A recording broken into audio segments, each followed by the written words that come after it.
बिस्मिल्लाहिर्रहमानिर्रहीम। तमाम देखने वालों को हसनैन ऑफिशियल यूट्यूब चैनल की तरफ से अस्सलामु अलैकुम। हमारे चैनल को लाइक और सब्सक्राइब करना ना भूलिएगा।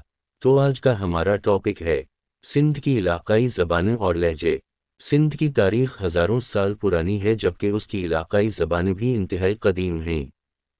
सहराए थर की इलाकाई ज़ुबानों में 5000 साल कबल बोली जाने वाली सिंधी और द्राविड़ी ज़ुबानों के अल्फाज मौजूद हैं। थर पारकर का खित्ता 7 हिस्सों वनगो, कंठो, खाहोर, पारकर, सामरूती और वट पर मुश्तमिल है। माहिरीन लिसानियात के मुताबिक इन हिस्सों में से हर इलाके की अपनी अलग ज़बान है, मगर यहाँ 3 मकामी ज़बानें ज़्यादा मकबूल हैं, जिनमें सिंधी थ्री, पारकरी और ढाटकी शामिल हैं। सिंध के खित्ते में बोली जाने वाली ज़ुबानों का मुख्तसरा तारुफ पेश करते हैं। ढाटकी। सबसे पहले हम ढाटकी के बारे में बताएंगे। सिंध की क्लासिकल और जदीद शायरी में इस ज़बान का ज़्यादा इस्तेमाल हुआ है। सूफ़ी शायर शाह अब्दुल लतीफ़ भुट्टाई से लेकर सचल सरमसद, नबी बख्श कासिम और शेख ग़ियास जैसे शराए किराम ने अपनी शायरी में इस ज़बान के अल्फाज इस्तेमाल किए हैं। सिंधी अदीब डॉक्टर अब्दुल जब्बार जोनीजू ने अपनी किताब थर जी बोली में लिखा है कि ढाटकी की अपनी एक जदागाना शनाख्त है। बाज़ माहिरीन के मुताबिक ढाटकी थर की अहम ज़बान है, जिसको सोडकी भी कहते हैं। ये थर पारकर के 54% लोगों की मादरी ज़बान है, जबकि 97% आबादी ढाटकी ज़बान बोल और समझ सकती। ज़िला उमरकोट में 40% लोगों की मादरी ज़बान ढाटकी है। 60% से ज़्यादा आबादी की ये देखते हुए ज़बान है। कराची, हैदराबाद, मीरपुर खास, टंडोलहियर, संगढ़, बदीन और ठिठा में ढाटकी बोलने वालों की काफ़ी तादाद मौजूद है। मारूफ सिंधी महक़क़ डॉक्टर नबी बख्श खान बलोच ने अपनी किताब सिंधी बोली अदबजी मुख्तसर तारीख़ में लिखा है कि ढाटकी का बुनियादी मखज़न सिंधी ज़बान है। थर का लोक अदब सकाफ़ती रंग के साथ अपने असली रूप में मौजूद है। थ्री लोक अदब की कहानियों और शेर व शायरी में परियों समेत दीगर मावराई मखलूक का तज़किरा भी मिलता है। ढाटकी की मौसीकी बड़ी दर्द भरी है और लोकगीतों में इस ज़बान की सादगी का हसीन रंग झलकता है। लोकगीत किसी एक शायर की तख्लीक नहीं, बल्कि सदियों का विरसा हैं। चारन, भाटा, भान और मंगधार कबीलों का ढाटकी लोक अदब में बड़ा किरदार है। ये ज़बान पहले देवनागरी और अब सिंधी रस्म उल ख़त में लिखी जाती है। इस रस्म उल ख़त में महदूद पैमाने पर तहरीरें और गीत मौजूद हैं। गुजराती। गुजराती ज़बान की जन्मभूमि भारत ये गुजरात है। पाकिस्तान में इस ज़बान के बोलने वालों की तादाद तकरीबन 25 लाख अफराद पर मुश्तमिल है, जबकि भारत में ही तादाद 5 करोड़ अफराद है।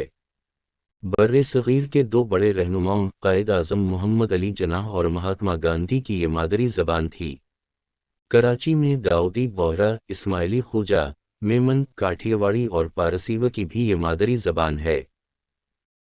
इसका अपना रस्म उल ख़त है और पाक व हिंद से ताल्लुक़ रखने वाले अदीबों की गुजराती ज़बान में लिखी हुई किताबें लाइब्रेरियों में मौजूद हैं।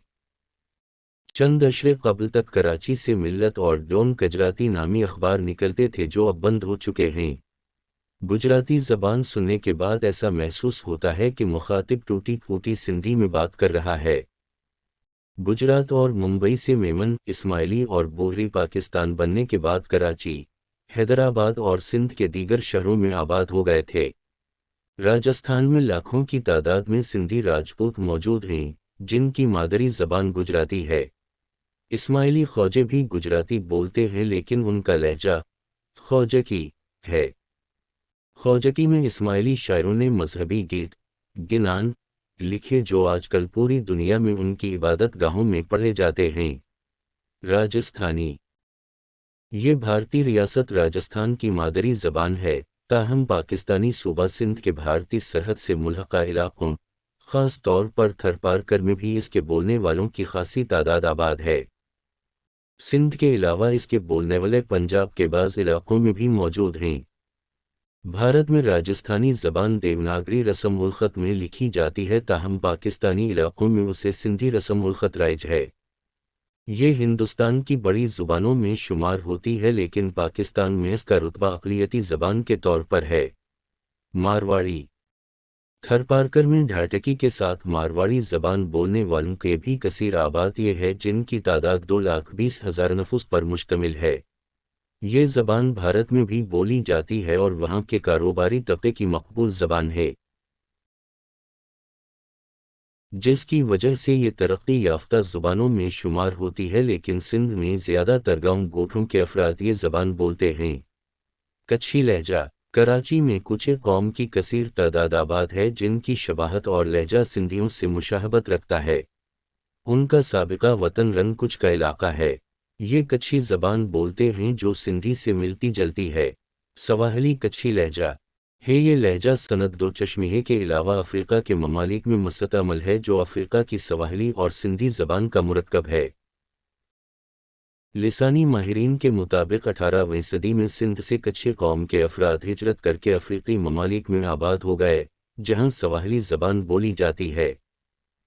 वहाँ इन्होंने अपनी ज़बान में गुफ्तगू करते हुए सवाहिली लबवाओ लहजा अपना लिया और कच्छी ज़बान में सवाहिली ज़बान के अल्फाज भी शामिल होते गए। आज सिर्फ तंजानिया और कीनिया में सवाहिली और कच्छी ज़बान का मुरक्कब बोलने वालों की अक्सरियत है। सिर्फ कीनिया मज़कूरा ज़बान बोलने वालों की तादाद 55,000 के करीब है। अब तक के लिए इतना ही। मज़ीद देखिएगा अगली वीडियो में। खुदा हाफिज़।